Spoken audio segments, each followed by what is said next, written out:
how many people know, but you sort of kind of have a cameo in The Wrestler. I do.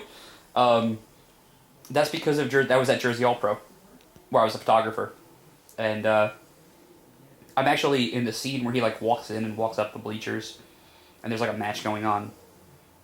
That's at JP, so I was like I don't know if I was ringside or first row for that at the time, but yeah, there's a part in The Wrestler where they're like, oh yeah, Caggiano's gonna be there, and it blew my mind the first time I saw it. I didn't realize that was happening. I mean, and it had to be because of something, I don't know exactly how it happened, but it's not a name you just pull out of the air. Like, there's nobody named the only person famous named Caggiano is the guitarist from Anthrax. So, I don't think they pulled it from that. Maybe they did. Who the fuck knows? Maybe he was a big fan. But it blew my mind at first. I was actually at the premiere of The Wrestler in New York City. Huh. My friend had extra tickets, and I got to go. And it was fun.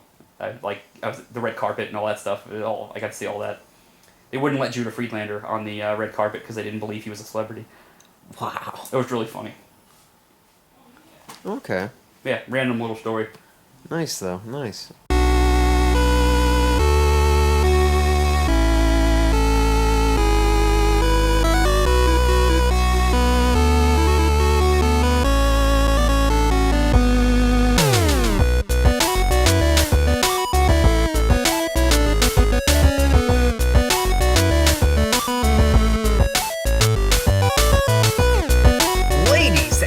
Gentlemen, welcome to the Global Backyard Wrestling Nation podcast. We're here with episode 8. I am your host, as always, Rad Hazard, and we are on the verge of a huge undertaking in the form of the New York Extravaganza 4. But before that, let me recap what I've been doing these last couple of weeks, as I did something I never thought I'd be able to do. Something I never thought I'd be able to say. I got to wrestle in 2 different feds in 2 different states on the very same day.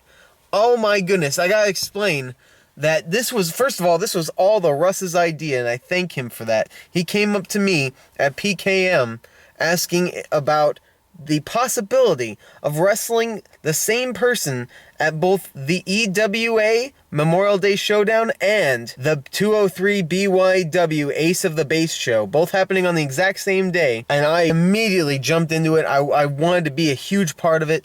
I wanted to be the guy the Russ was going to wrestle, and I'm glad that he was all for it.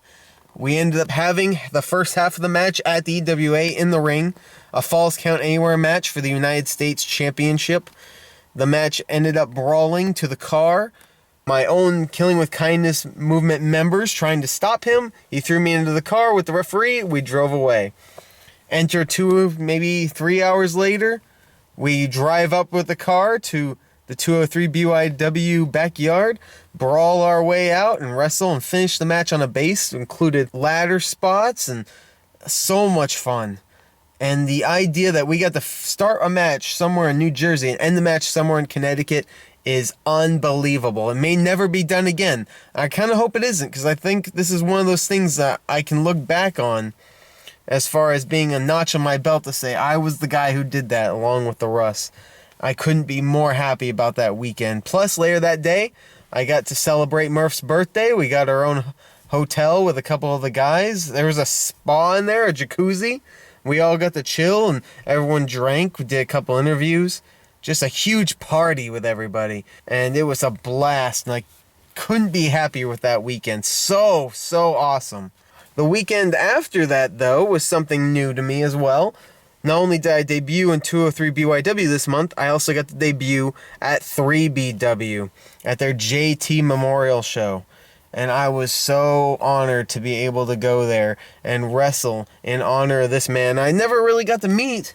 But, I mean, I understand how this community means so much to so many people because it's a bond between many friends. It creates friendships. It makes these friendships everlasting between people who may have absolutely nothing else in common. And this was one of those times where we got to appreciate that on the highest level possible. Everyone wrestling in honor of this one man and this great love that we all share in the culture that is backyard wrestling. And I got to debut against none other than Drix. For the very first time, I got to wrestle Drix. We had a very fun match. He has a very fun style to combat with. A lot more grappling and neck breakers, swinging type of moves, and some co-breaker type moves that really meshed well, I think, with my kind of technical wrestling style. Hopefully we can wrestle again and really improve upon that, since this was the very first time we've ever stepped in the ring together. But for what it was worth, I thought it was a great debut at 3BW, and to be able to see what I've been watching for over a year, man, it's probably 2 years now? I'm not even sure. It's been a while since I started watching 3BW. To be a part of that, behind the scenes and in front, doing commentary, helping with the camera work, just putting up the set, checking out the ring beforehand, meeting everyone that you don't quite see on camera all the time. It was a blast, and I really hope that I get to go to 3BW a lot sooner than later. It could be as soon as a couple months from now. I'm really hoping so. No promises, of course, with anything. But I would love to go back to 3BW and really get to experience all of that love and that sense of community that they share. Not just everyone shares, but they themselves share between a bunch of guys who know each other so well from all these years of wrestling each other. It's really something heartwarming, to be honest. But above all that, we are on the verge of NYE4, and I cannot be more excited. My match is already set. I'm going to be in a GBYWN World Championship match with Sam Jude, along with a couple of other wrestlers. I know Patrick Wade Wilson has been announced for that match.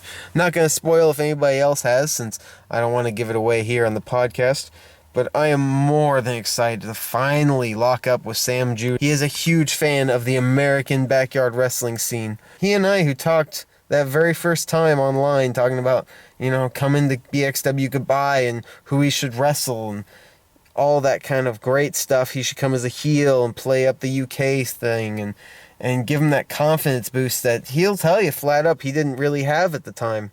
He came here, he had a blast, he became the world champion, and it really boosted his morale to have that feeling that everything he had done meant something to somebody. And that's all we really want in life. We all wrestle just to hope that somebody gives a damn. And I think we all care in some form or another about everyone else. It's a community here. And it's the thing I love most about backyard wrestling. And now Sam's coming back as the GBYWN World Champion to NYE, and I couldn't be more happier for him. I couldn't be more happy for myself to be able to wrestle him. I'm honored, and I cannot wait to step into the ring with that man. But speaking of the GBYWN, let's go into this episode's GBYWN Event Recaps.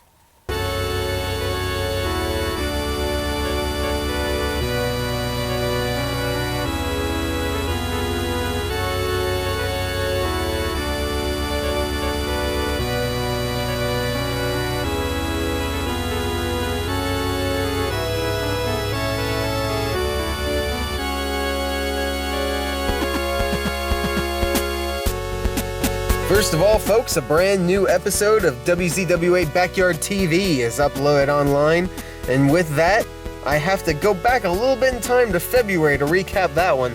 But I just want to make a note that one thing I really try to do is not give away the results of events that might not be online yet. I like people to discover these results on their own before hearing about the recaps here. So every once in a blue moon, you'll see a recap that might be, somewhere a little in the past, where you wonder why it's set up now and why I'm giving away the results now. And the reason behind that is simply because the media wasn't up yet, and I'm not a spoil sport. So with that in mind, let's start the recap. Here we go. February 8th, 2014 in Australia. Hosted WZWA Backyard TV, Episode 7. In the opening contest, the WZWA Backyard Champion, Mike Del Cano, defeated El Papacito.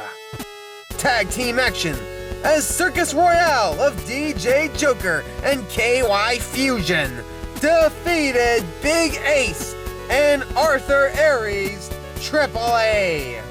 And in your main event of the evening, Dan Zeppelin defeated the Afternoon Rocker.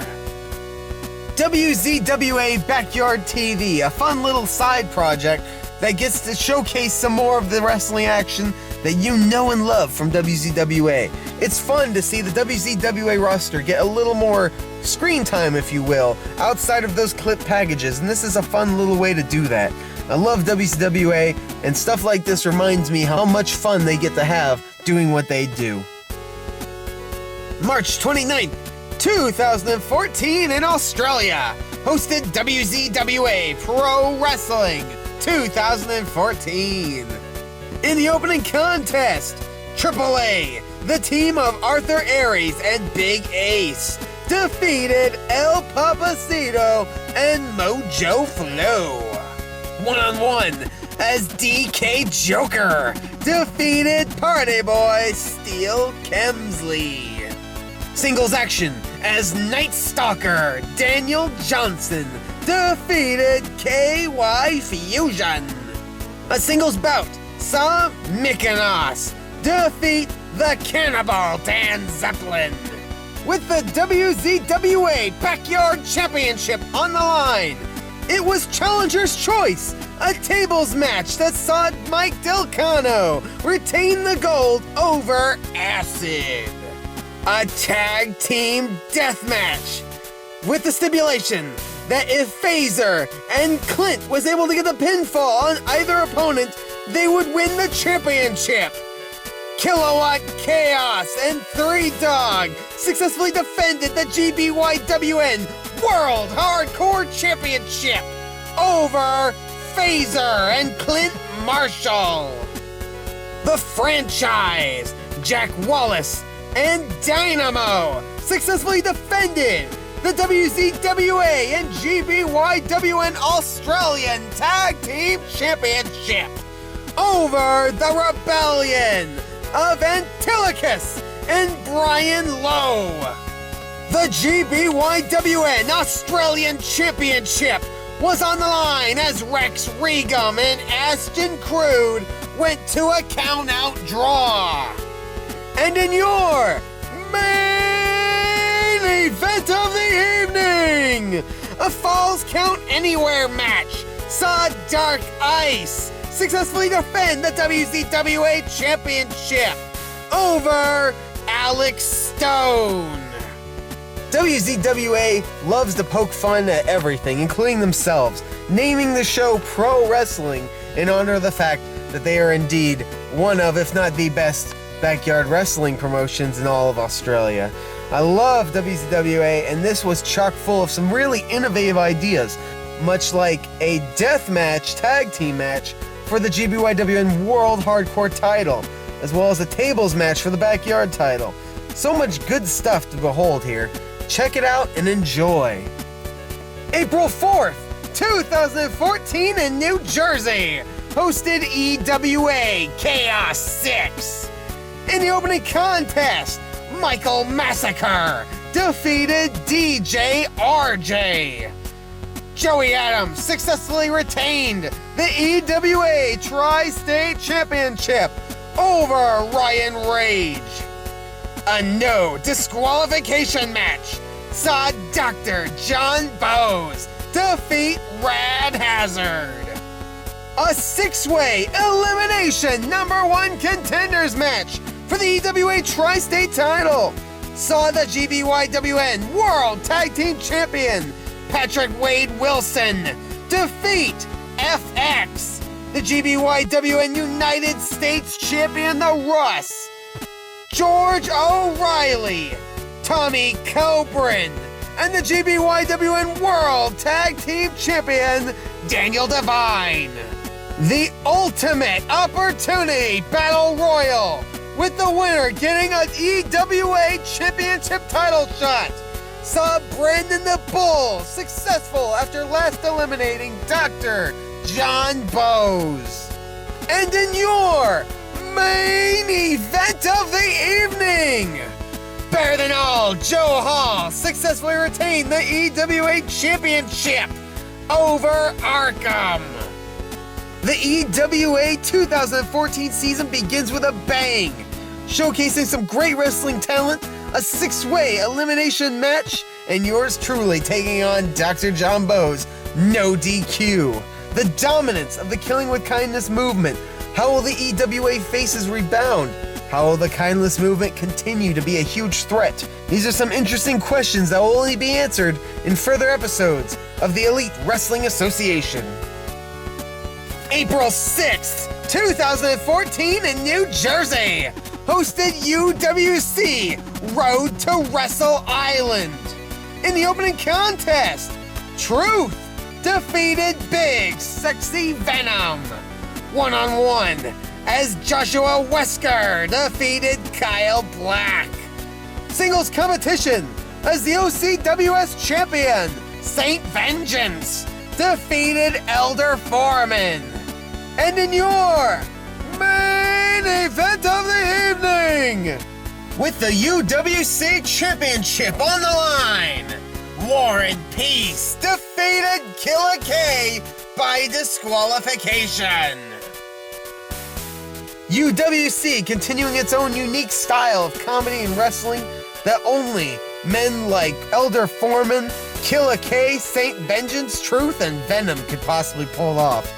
This is some fun wrestling action. I highly recommend you check out this upstart, or revival if you will, of the UWC, the Underground Wrestling Circuit. April 12th, 2014 in Pennsylvania.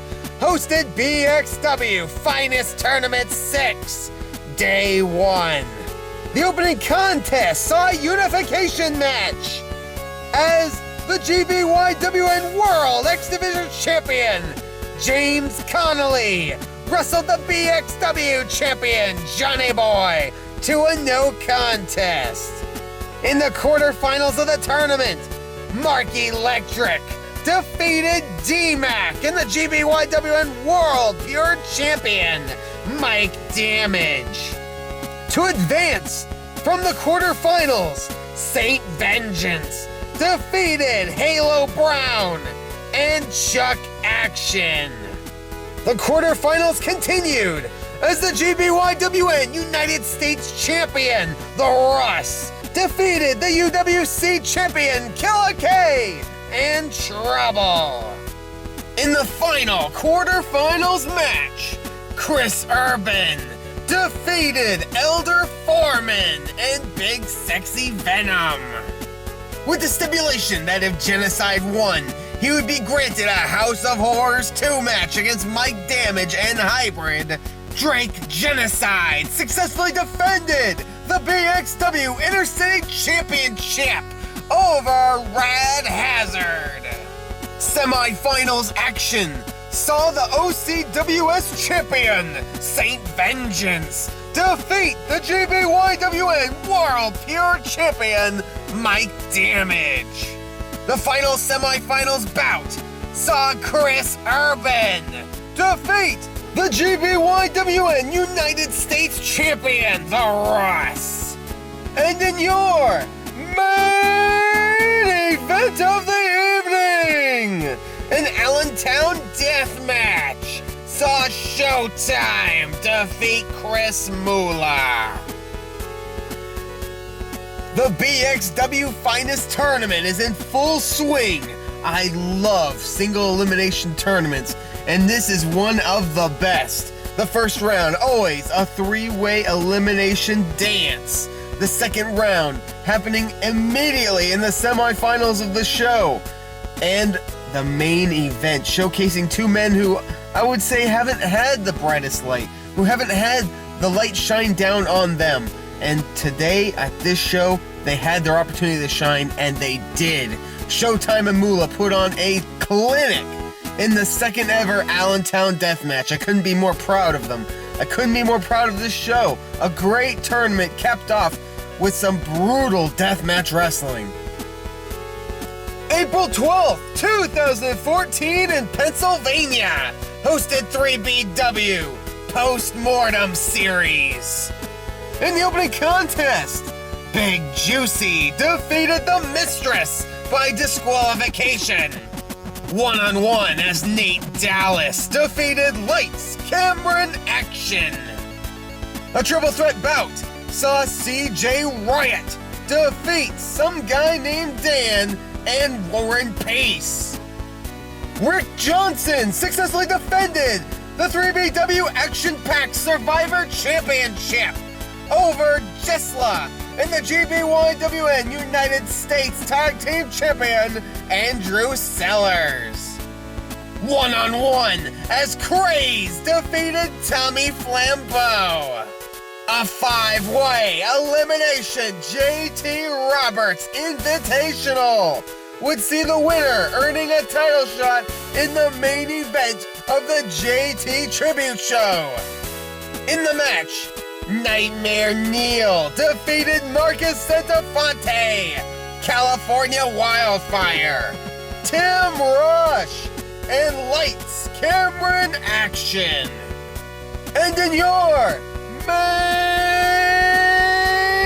event of the evening, no disqualification, as Harrison Sage successfully defended the 3BW Championship over Big Juicy. We finally get our first look at a post-Cody Mortem world in 3BW, and it is a brave new world for the Exiled, who have now taken over the show and are dominating the 3BW roster. But this is Backyard Wrestling, and as you know, it's only a matter of time before the tides turn. But will they turn sooner than later? And who will be affected? We'll have to find out next time at 3BW. April 13th, 2014 in Pennsylvania. Hosted BXW Finest Tournament 6, Day 2.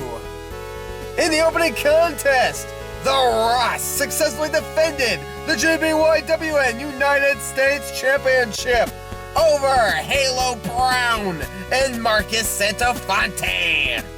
James Connolly successfully defended the GBYWN World X Division Championship over Rad Hazard by way of disqualification. Non-title action as Big Sexy Venom defeated the BXW champion Johnny Boy. A triple threat tag team bout saw the Flamboys, Andrew Sellers and Adam Bolt Burnett successfully defend the GBYWN United States Tag Team Championship over Time is Moolah, Showtime and Chris Moolah, and the team of Killer K and Trouble. House of Horrors 2 saw Hybrid defeat the GBYWN World Pure Champion and Drake Genocide to become the new BXW Inner City Champion. And in your main event of the evening, it's the finals of the Finest Tournament as Chris Urban defeated the OCWS champion Saint Vengeance to earn a BXW championship title shot at any event of his choosing. The BXW Finest Tournament has come and gone, and we have set the stage for the rest of the summer in BXW. Chris Urban getting his championship title shot, Hybrid reforming Nova 6, and capturing that BXW Inner City Championship belt. We have more from the X Division and who will be the last X Division champion, and the rest continues to chug on as United States title holder. So much set up here and continuing throughout the summer with BXW. April 14th, 2014 in the United Kingdom, hosted The Wrestling School, Episode 2. In the opening contest, Dr. Noombre defeated Teeth. One-on-one, as Richard Parliament wrestled Clownface to a no contest. And in your main event of the evening, Mark Lloyd successfully defended the school championship over Enchilado. The Wrestling School taking a lot of influence from its predecessor, Anything Goes Wrestling, AGW, And you can see it here with their great wrestling action and hilarious United Kingdom comedy. Only coming from these men, the likes of which we may never see again. So please check out The Wrestling School. Check out every episode of The Wrestling School. You will not regret it. I got the biggest boner for science. Well, there you have it, folks. An extended look this show for the GBYWN Recaps. 7 events there for you to check out online anytime you want. 24/7, 365, 366 on a leap year. Anyway, speaking of the wrestling school, I'm going to take you to interview school, my friends. The school of Patrick Wade Wilson and his life and career as we continue with part 2 of his extended interview. So much great stuff here. You really get every single minute detail of Patrick Wade Wilson's wrestling career, and it's awesome. This is what I love about doing these interviews. You learn so much about these guys, their opinions, what they love, what they hate, and you listen to some of this stuff, it might help you have a better match with them in the future as well. So keep that in mind. But in the meantime, please enjoy part 2 of this interview with P-Dub-Dub, Patrick Wade Wilson.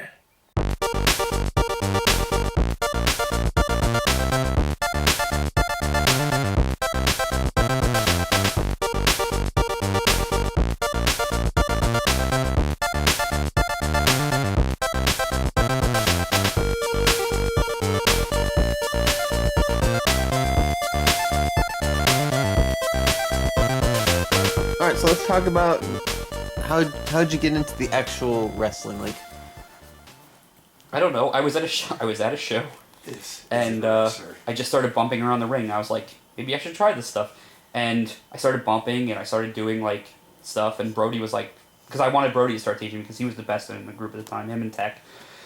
So I was like, start showing me some stuff, and they started showing me some stuff, and I picked it up really quick. And I actually wrestled at that show the first time I bumped. I wrestled El Cracho, and I won. And they started booking me up a little bit. Did you still use the commissioner name, or? No, I became Patrick. I was Patrick Wade Wilson from there. Okay. Yeah. What are the origins of that name exactly? Patrick Wade Wilson? Yeah. Patrick is my middle name, but I also took it. I love Patrick Bateman from American Psycho. So. Yeah. That was like a little bit of my inspiration. I was kind of like, everybody wanted me to play this monster character because I was a big guy, and I kind of wanted to be more of like the psychotic, weird, like smart, big heel. Eye contact with me when he says that. I wanted to be a smart heel rather than just a big monster who couldn't talk. But don't waste your time, kid. Because I always thought I was a pretty good talker. And then Wade Wilson is just for Deadpool. That's his real name. That's Deadpool's real name. I didn't even know Froggy at the time, so it's funny that he... Yeah, it's hilarious, actually.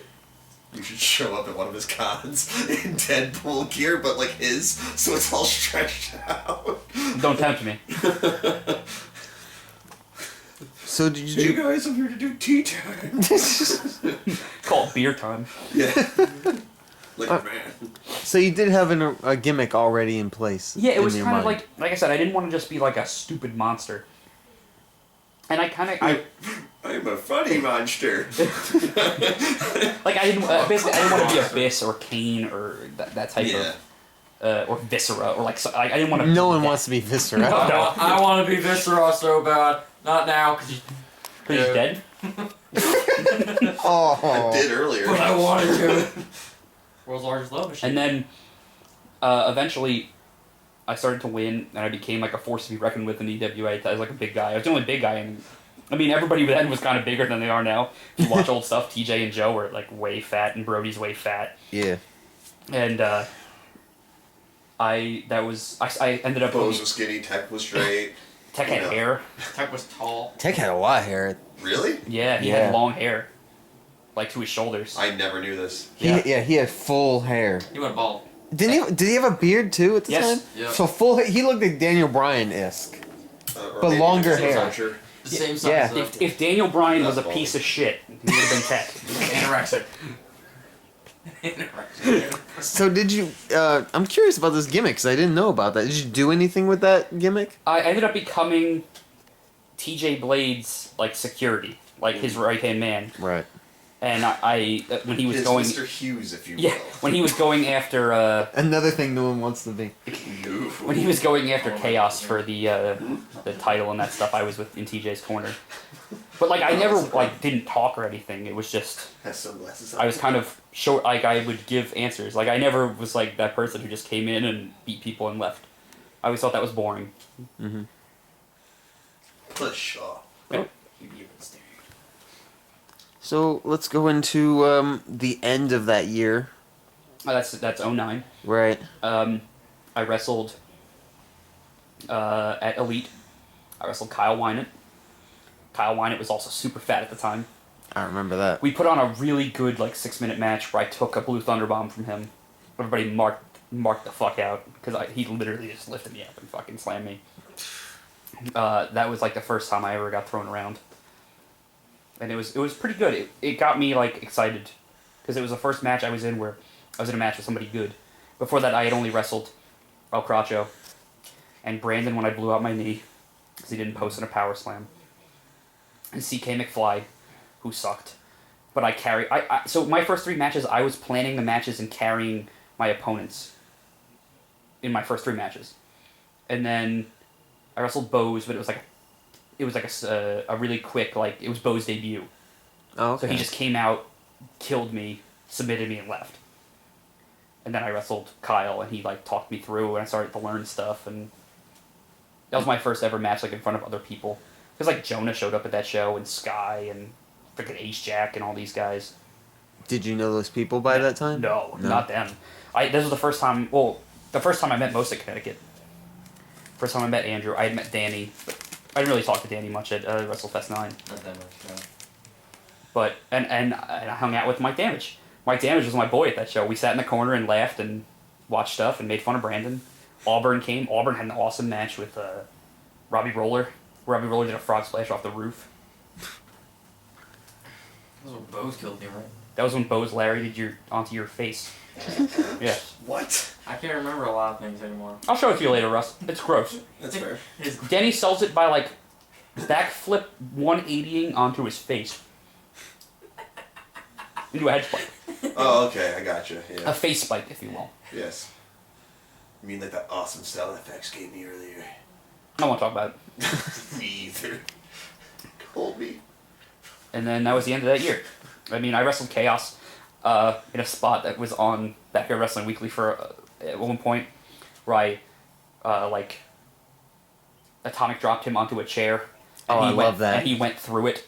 He went through the chair. Who's that? Joey Chaos. He went through the padding on the chair broke and he went through it, and I just tipped it off the base. Yeah, like he got stuck inside the chair, so he's like this. The frame. No, it was just the frame. And then just pushed him over. I'm just trying to picture Joey Chaos.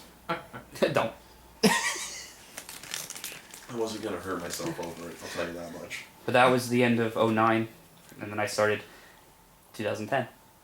So you didn't even know about these other feds at the time, or? I did, kind of. Like, I mean, Connecticut came to our show, BXW came to our show, but, like, I had never been to either of those places.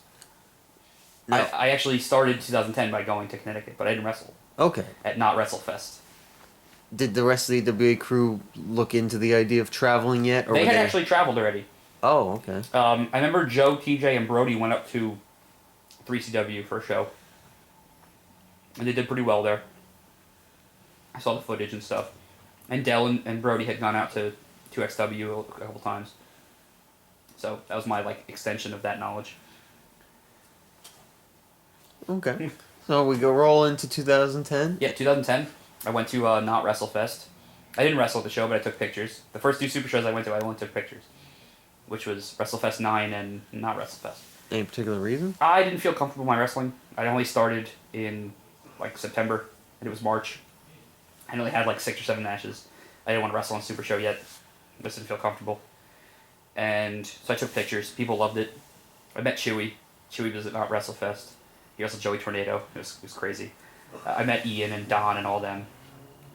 That was the first time I met Ian. The only previous interaction I had with Ian was talking to not talking to him calling me a cunt on the GBYWN. Sounds about right. That sounds like it. Yeah, I think that's a lot of people's I was very introductions. intimidated. Even though I knew them, I was very intimidated by those guys at that show.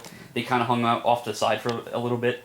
Eventually, they joined the group, but like at first, they were kind of like off to the side. I was very intimidated to go talk to them, and I hung out with like Damien, because he was at that show. Actually, he didn't wrestle at that show either, but Damien was there. Cris Dupree. Mm-hmm. He's my boy. I love Cris Dupree. And I met Chewy. I actually met Chewy the night before. I drove out to a show in Tamaqua, PA, with Chris Dickinson and Pinky Sanchez.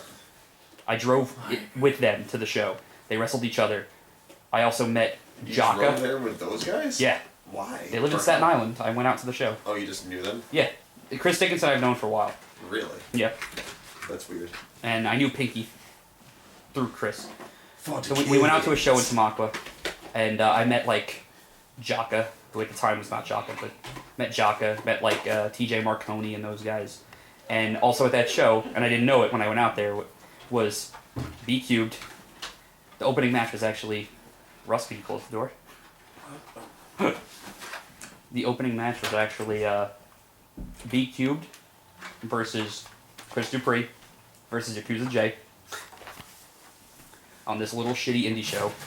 They had an awesome match. And then, because Chewy had come out for WrestleFest, and WrestleFest got canceled. So we had not WrestleFest at Connecticut. And Chewy wrestled Joey Tornado. Never heard of that. You don't know anything about this, Russ? No. Oh. Dude, you gotta realize, I missed out. Like, that was probably when I was out of state. Yeah. Mm. So I met Chewy. Chewy gave me a lot of advice, actually. I didn't see Chewy again until this past NYE, but I've always been friends with Chewy because of that. Chewy gave me a lot of advice because he was a big guy at the time, way big. Oh, yeah. So he gave me advice on like knee pads and all that stuff. Gave me advice on how to be a big man and not hurt myself. Well, Which I still Fair. follow. Makes a lot of sense. Yeah. That's why I've really never gotten hurt in a match. And No, it makes a ton of sense now Yeah. that I think about it. Yep. Because that's right around the era that I wasn't around to meet those guys. And just makes sense why you never really hurt yourself. Yep. So many big men I've seen hurt themselves. Yeah, I learned from Don and Chewy. Those are the guys who. It's a good combo. Yeah, if you're a big man in wrestling, those are guys to learn from. Yeah. And unfortunately, I learned a lot from Tech. I was saying to these guys before. That's not unfortunate. Tech though. is my wrestling dad. He taught me a lot of stuff that I keep in mind in every match that like you don't always think about, but I keep it in mind. Always kick out with authority so everybody can see it, stuff like that. Little things that you don't always think about, but I always try to keep them in mind. Let me rewind real quick because you mentioned picking up wrestlers and things like that, and I know you used to do that quite a bit. Not really. No? Only a couple times that I picked up wrestlers. For, Really? Okay. Yeah. I drove out with Dick only twice. Once I went out to Tamaqua with Dickinson and Pinky. And then another time I went up to a show that never happened in upstate New York. That's supposed to be run by Eric Alvarado, who's a piece of shit. And the ring never showed up. Ooh. Yeah, exactly. The ring never showed up. And I had driven up there with Dickinson and the Pit Boss. Pit Boss is the man, by the way. I've heard. I went up there with them, and the ring never showed up, and people were pissed. Dave Logan was there, and he had come up from Florida for the show. He was pissed. Starbucks was there. A lot of the early Beyond guys. That's the first time I ever met Drew Cordero, who I love. I love Drew. Somebody I wish I met. So that I met a lot of those guys. Troll was there. I didn't know of Troll at the time, but I know he was there. You got familiarized quick. Yeah. Met him. Haley Hatred was there. Like there was I met a lot of cool people at that show, even though it never happened. Those are the only two times I've ever driven with wrestlers to a show. Okay. Although Chris Dickinson has hung out at my house before. How did that story come up? Me and Dickinson became kind of friends through JP. I used to criticize the shit out of him because he sucked at the time. And he appreciated that I was honest. So we kind of became friends. And he would ask for advice. When he started to get back into wrestling, he asked for advice. And on stuff to get better. Just ideas. And we became friends. He came out and hung out here. We went to an arcade, the Teenage Mutant Ninja Turtles game, and the Simpsons arcade game. Good games right Yeah. I always liked that guy. I mean, he's crazy. He's totally insane, but... there. Okay. I assumed you picked up a lot of people because I don't know how many people know, but you sort of kind of have a cameo in The Wrestler. I do. That's because of that was at Jersey All Pro, where I was a photographer, and I'm actually in the scene where he like walks in and walks up the bleachers, and there's like a match going on. That's at JP, so I was like I don't know if I was ringside or first row for that at the time, but yeah, there's a part in The Wrestler where they're like, oh yeah, Caggiano's gonna be there, and it blew my mind the first time I saw it. I didn't realize that was happening. I mean, and it had to be because of something, I don't know exactly how it happened, but it's not a name you just pull out of the air. Like, there's nobody named the only person famous named Caggiano is the guitarist from Anthrax, so I don't think they pulled it from that. Maybe they did. Who the fuck knows?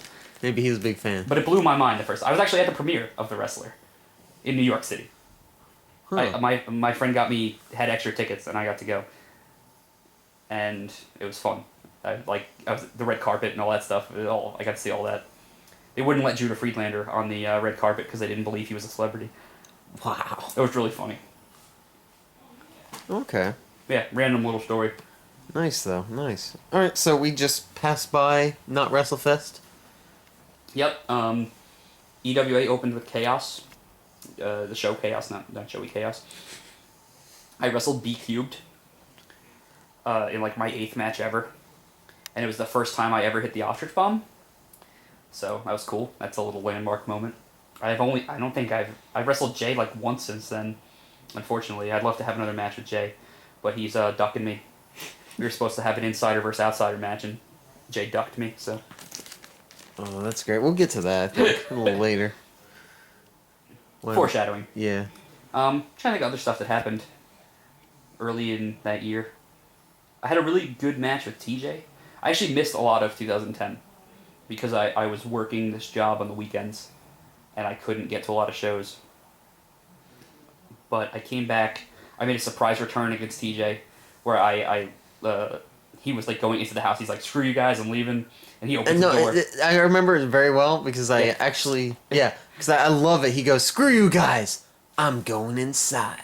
Yep. Such a memorable thing for no reason. It's just he opens the door and backs into me as I'm standing there. And this was after he was calling me a worthless lackey, saying I cost him the match with Chaos. And I come out, and it looks like I'm going to forgive him. I lariat his head off.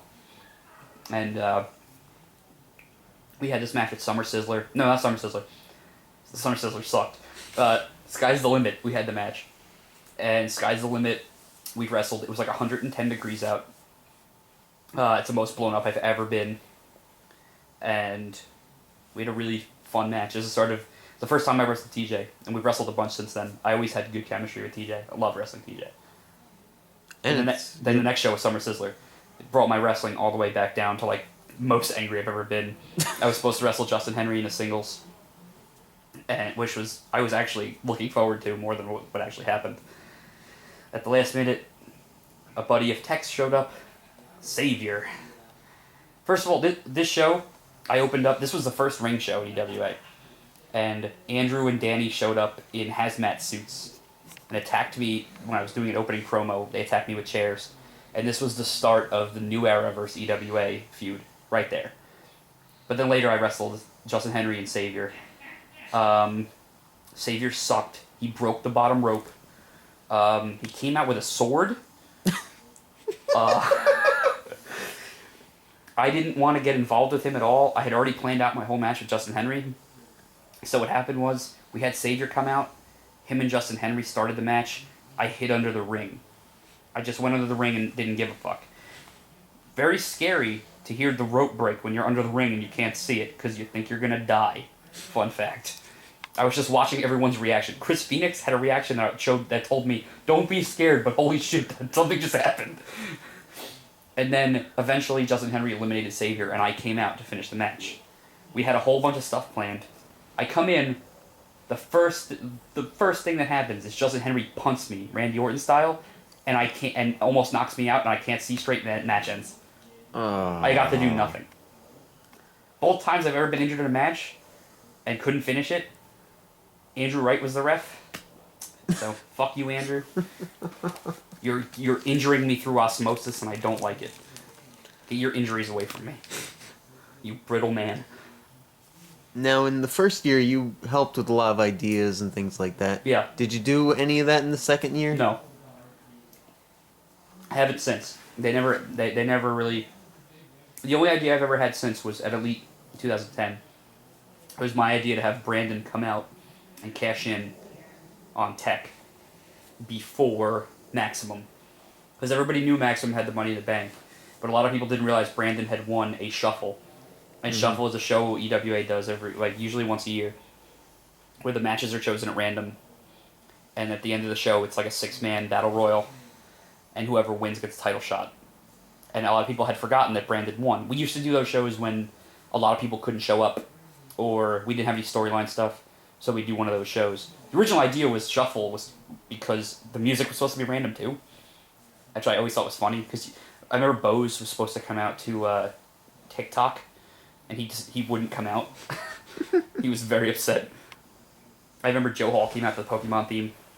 It was funny. That was actually really cool. I remember that. Yeah, it was a fun idea. It changed over time. But Brandon had won a Shuffle, so he had a title shot, and he came out, everybody lost their minds.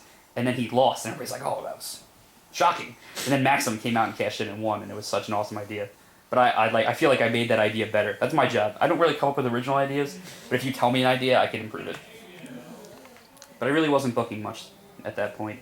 That was also the first time, 2010 is the first super show I wrestled at. It was called League of Extraordinary Grapplers.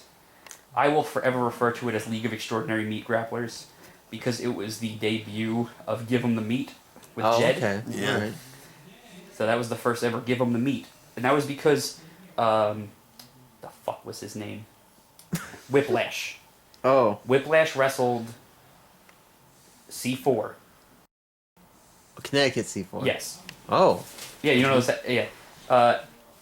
They wrestled, and all I remember was I was sitting with Jed and Zeke, and Whiplash yelled like, "A meatball" or something. Like, so we were like, "Did he just yell, give him the meat?" So Jed started giving him the meat after that. That became a Jed thing. Jed was all about giving the meat after that. All thanks to Whiplash. All Dad thanks. just gave me the meat. What? Don't. I went to the bathroom and your dad goes, "Hey, Danny," and I'm like, I come back out, I'm like, "Hey," he goes, "Fuck you," and I'm like, I'm like, all right, and I just go to the bathroom.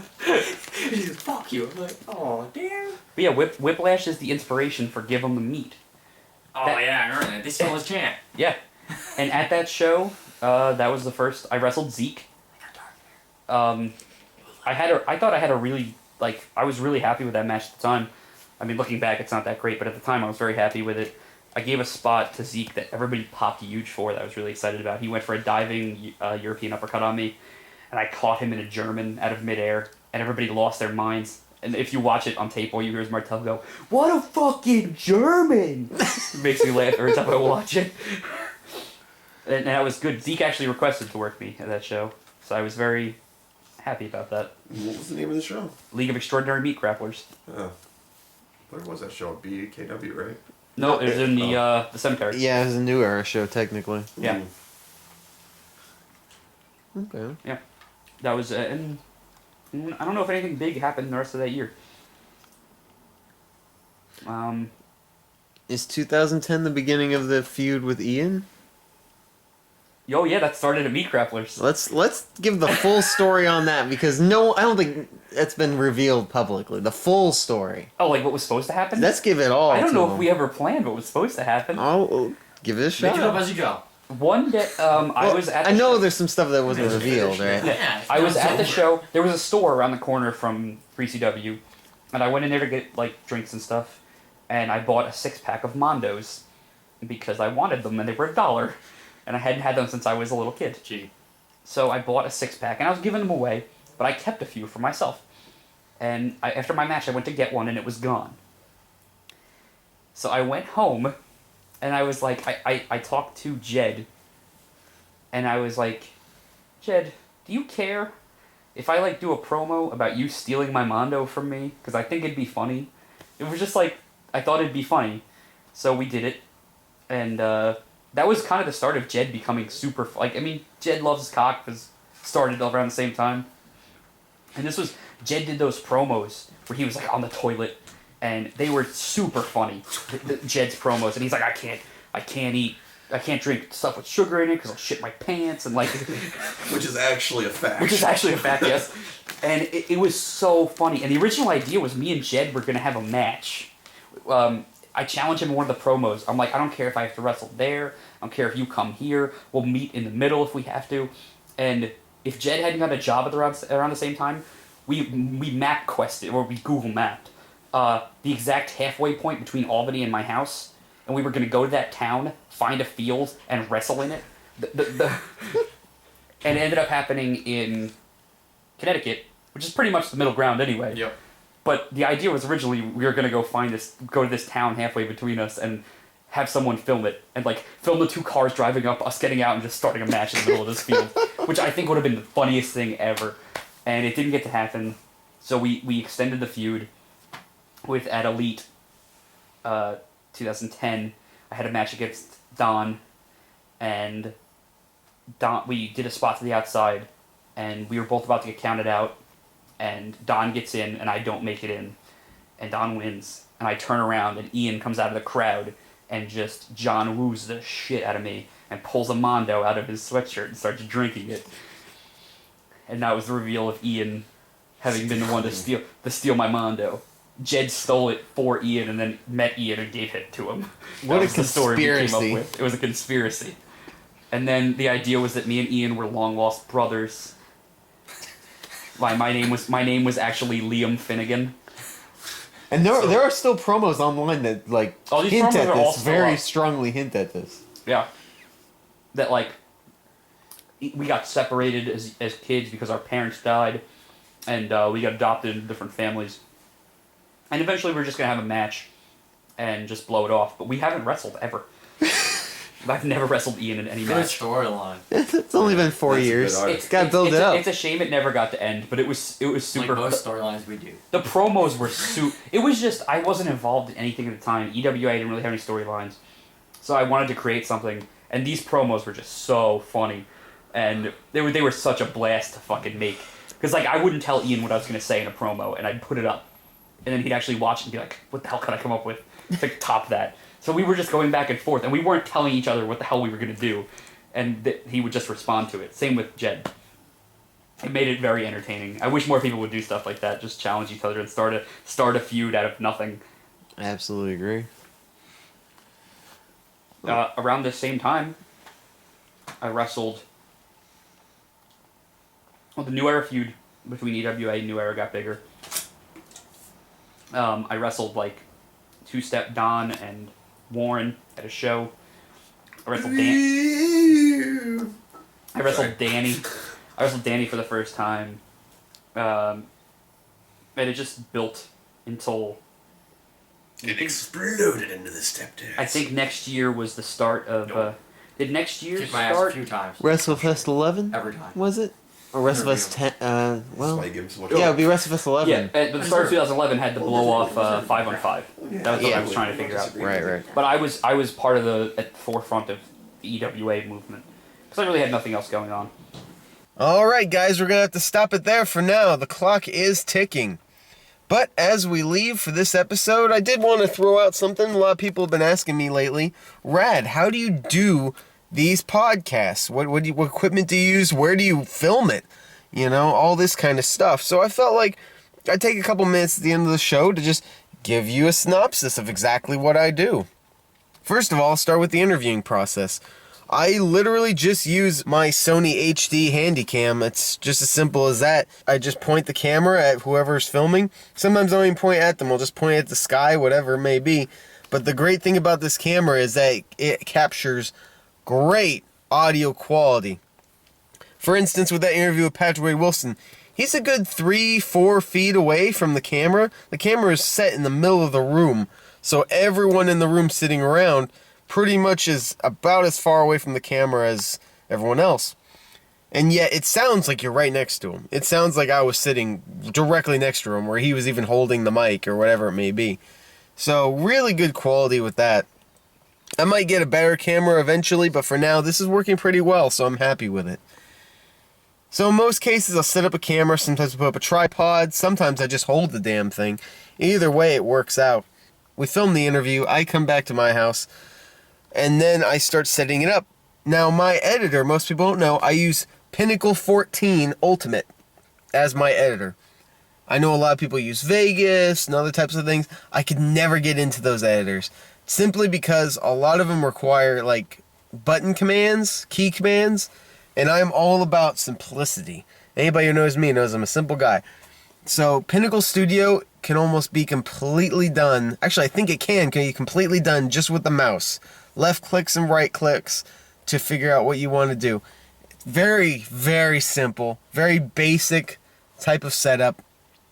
I'm not doing, music video of the year off of this editor. But I don't have to. I just have to edit wrestling, which is very simple, with some fades and cuts, and these interviews, which I'm sure you know just has cuts to them. So I start editing the process of the interview on there. I don't really cut that much out from the interviews outside of maybe extended pauses, or if something visual is happening that no one can see, I might cut that out depending on if anyone explains what just happened. But most of the time I try to keep those as uncensored as possible to give you that genuine feel that you're there, or, he's just talking to you, Now, it's a very different process from when I film my portions of the show, because I film those way later, and I actually do them in what I like to call the GBYWN Podcast Studio, which is actually the inside of a 1991 Ford Mustang. Unfortunately, outside, there's people walking around and stuff, just randomly yelling, "Global Backyard Wrestling Nation!" Is not going to work. Inside my house, it's very large. You hear echoes. Plus, there's my father in there, so that wouldn't work out very well. But inside this car, there's very little echo. It's almost like a soundstage. It captures really good audio. And luckily for me, it's something I can just jump into the car anytime I want. Nobody has to hear me outside, and I just rant and rave about whatever show's going on or whatever's on my mind, and it works out really well. So inside the GBYWN Podcast Studio, I collect whatever I want as far as recaps and things like that. I've always kept records of backyard wrestling results, so this is my way of actually using some of that to my advantage and posting that in this podcast.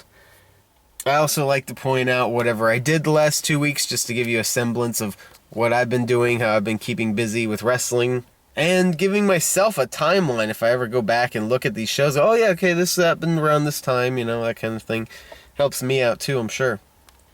I also try to add a little personal touch as far as something I want to rant about, or one of those mock commercials I made as quote-unquote awkward Rad Hazard. And even something like that, GBYWN True or False, which I got a lot of positive responses about, and I would love to do that again very, very soon. I actually considered doing it for this one, but I felt like doing the How It's Made segment meant a little more on this occasion. But nonetheless, I film whatever I gotta film. Sometimes it takes over days and days' time, and unlike the interviews I do, I actually heavily cut down whatever I say. Sometimes I have some awkward pauses where I'm reading from those results or whatnot. And so, in a lot of cases, when you listen, almost every 20 seconds there's an edit. Just because I do a lot of awkward pauses, or I think about what I want to say, or I re-say it to make it sound a little more clear. For instance, right there, I just paused for about 30 seconds to think about what I'm about to say. But for you, it'll be simultaneous. And there's a lot of times where I combine sentences, and you listen to it, it just sounds like that's exactly what I said, and that's nowhere near what I said. I just clipped them all together. And I love that kind of stuff. It's stuff no one will ever catch, or in most cases I'll never catch, and I just sit there and laugh about it. Either way, I walk in with all the footage I have, throw it on the Pinnacle 14 Studio, and begin to edit. Usually the edit takes about a full day. Now I say full day as in I wake up that day, all I do is work on it until I go to work that night. That is something that very rarely ever happens. So in most cases, this takes 2, maybe even 3 days. This particular one I've been working on for about 2 days now. This is day 3, I guess. So by the time I'm done, it'll be 3 days. And that's quite the usual thing. That's also the reason why sometimes I think that I have it done early, or I will have it done early, and then it ends up running up late. This particular one will run a couple days later than I was hoping it would, but either way, it's still out in time for NYE, and that's really what I hoped to have done. There's also a lot of computer problems. This actually happened just yesterday. I took about 2 hours to edit my opening segment for the recap, which you probably already heard. Edited the entire thing, tried to save it. For some reason it glitched, and then when I tried to get the file back up, none of the thing I had done those 2 hours had been saved. So I took the next 2 hours after that to refix everything I had done. And that was only, 3.5 hours, 4 hours, the only 4 hours I had that entire day to do anything really, and I spent it on editing. So it shows what I have to kind of do. So it shows what I have to do sometimes to get this stuff done. It's not easy sometimes. I wish I only had to take a half an hour to do this and then I'd throw it up or whatever. I've noticed that with a lot of shows I've been editing lately. OCWS and EWA, I do a lot of editing for those shows, and those are the full show format. Throw them up, it takes me an hour maybe at the most to just throw. It's combining them essentially. It's putting pieces together. Whereas BXW, heavily edited, we try to clip it down. I like to throw in the little intros just as a personal touch. I personally just really like to do that. And that could take up to a week to get done, if I'm not interrupted by anything else, like say a podcast or whatever the case may be. Now maybe that's just because I really like to make these things perfect, and this is Backyard Wrestling, who really needs everything to be perfect, right? But I can't help it, I just can't. So, once everything's edited, we throw it on there. I get the music attached, all that good stuff. By the way, the music this episode, I'm trying to cut it down by half, I believe. I think all the entrances are around 30 seconds rather than a minute or whatever it was before. So hopefully you caught on to that one. But once everything's rendered, I have to get it uploaded onto my computer so I have the audio file of everything. Because remember, I'm filming with my camera, so there's a visual file that I have to then render into audio. And then from there, I have to re-render it with that GBYWN podcast logo as the new visual. So that doubles the time it takes to render it. And you gotta remember, these renderings take hours. Usually I start rendering something right before I go to work, so by the time I get back 8-9 hours later, it's done. And with the GBYWN podcast, I have to do that twice in order to make it work.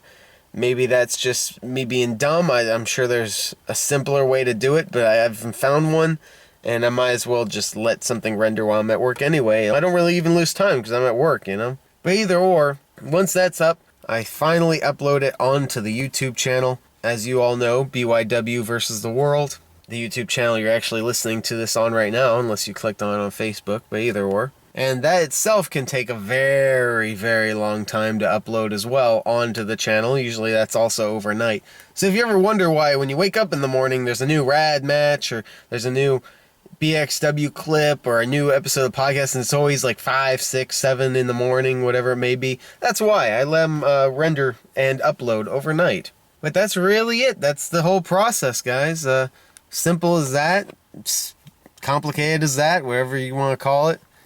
Whatever the case may be, but either way, that's how I do this process, and that's exactly what I'm going to do once I'm done filming this on my camera. I'm going to walk back into my house and finish editing it tonight, probably render it over the night, render it again tomorrow, and then hopefully by tomorrow night it will be up on YouTube, on your screen, and you're listening to it right now.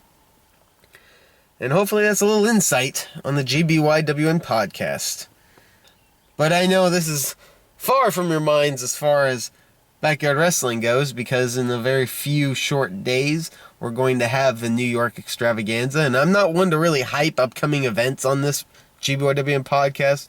I feel like the events should speak for themselves, but this is something very special to me, very special to a lot of people. This could very well be the biggest Backyard Wrestling show any of us ever attend.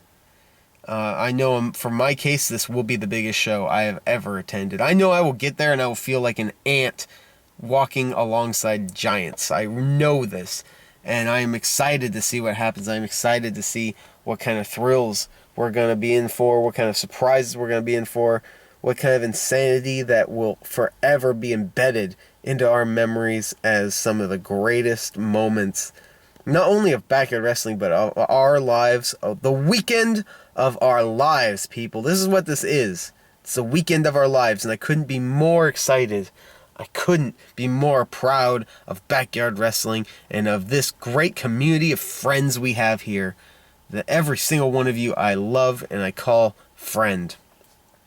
And on a high note like that, I think we should end this episode of the podcast, episode 8. Next time, of course, we'll have part 3 with Patrick Wade Wilson. We'll have some more GBYWN recaps. I'll definitely bring up whatever happened at NYE4. And who knows, maybe we'll do a true or false. Maybe we'll do another awkward Rad Hazard, another rant. We haven't had a rant in a little while. Whatever the case may be, you decide. You know, throw up a post here and there. Maybe you'll sway me one way or another, you know? This podcast is all about you guys. And like I said, if you're not listening, I would feel like an idiot for making this, so there you go. But in the meantime, as you sit here and enjoy the sounds of backyard wrestling, this is Rad Hazard signing off for the GBYWN podcast. There we go. I gotta talk to a fuckface right now. Hey, fuckface! I see you still showing your visage around here. Yeah. I don't want you swinging too much weight, if I know what I mean. And I don't mean your penis. Not that either. I don't think anybody else knows what you mean. Maybe Does everyone know what I mean? Yeah! You're listening to a drunk man! Right. Do you even know you have a beer in your hand right now? Are you aware? I'm surprised you walked straight out that fair. I don't think you fell down. I didn't know, but I'm glad you reminded me.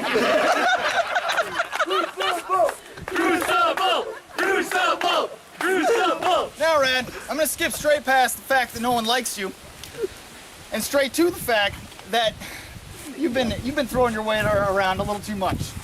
I can see you have some gold to show for it. Well, I have some weight While to I throw was around gone, now. About 10, okay? While I was gone, I see you you did some work. Yeah. All right. Some Well, successful congratulations. Congratulations. Hey. I don't think so. So fucking got you! Oh, I so fucking got me. I so fucking got me. Roasted! Damn. One for me. All right. Real professional. All right. Where was I, Rad? I don't. If you don't know, I'd like to go. This is dumb. I got no time for this. I don't think so. There's no more of you screwing up these fine people's weekend, okay? With your silly ass antics, okay? Now, I can't have any of this more. Any more of this. There ain't gonna be no New Era after such and such a date. New Era is a staple of upstate New York. It's in tour guides. They don't exist yet, but it's in tour guides. I remember. Okay? So I can't have you talking about, oh, I'm gonna sell the company. Oh, I need some controlling stocks. Like, I don't know what you're talking about because I skipped economics. I can't even say economics. You expect me to do economics? No. So, Rad. What's our next talking point, Rad? Our next talking point is that I have a match to wrestle tonight. Just letting me talk around here. Yeah, I have some matches to do. I have some matches to figure out. This is not the work of a businessman, okay? This is not even the work of a wrestler. This is the work of a drunk. Who drove you here? I know you didn't drive yourself. Warren. That's a scary thought. Do you have something to do?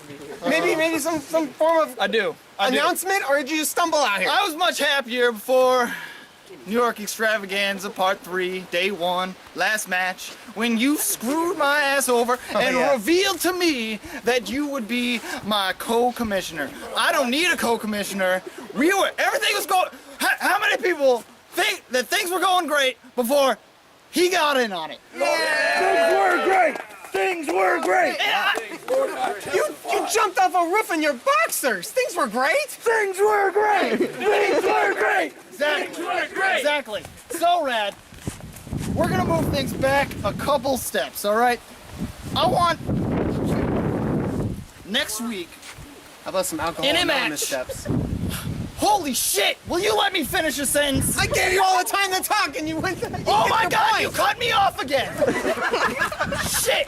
Anyway, next week. Yeah. I'll be concise. Next week, singles match, for control of New Era. You shut the fuck up. Or accept. You might have to talk to accept. Do you need some ground rules?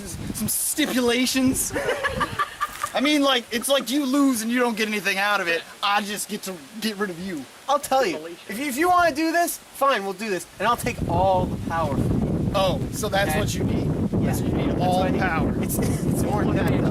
Okay. Well, if I win, because I'm pretty sure the board of directors won't agree to get rid of you entirely. You can stick I can around. call Snare right but now. Call Tietzel. we'll call Tietzel. It's on the board. Don't call Tietzel. Yeah, He's fixing his Andrew Honda. writes on speed dial. Yeah. What do you need to make this? To grease the gears, Red. What do you need? Oh, I'll grease the gears. What's the terms? What's the catch? catch? The catch is this. If I beat you, I get full control of New Era. I can do whatever I want. The cell will still stand, and you will have to be my personal assistant until New Era is gone and dead.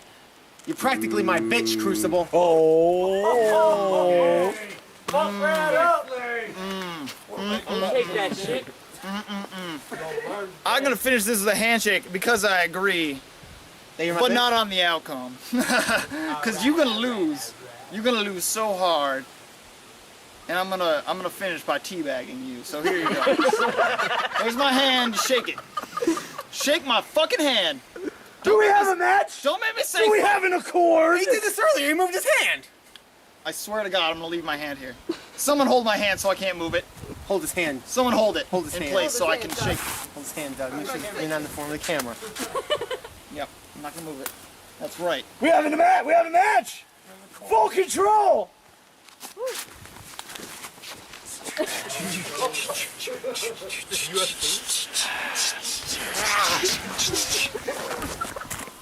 Wash your hands! Wash your hands!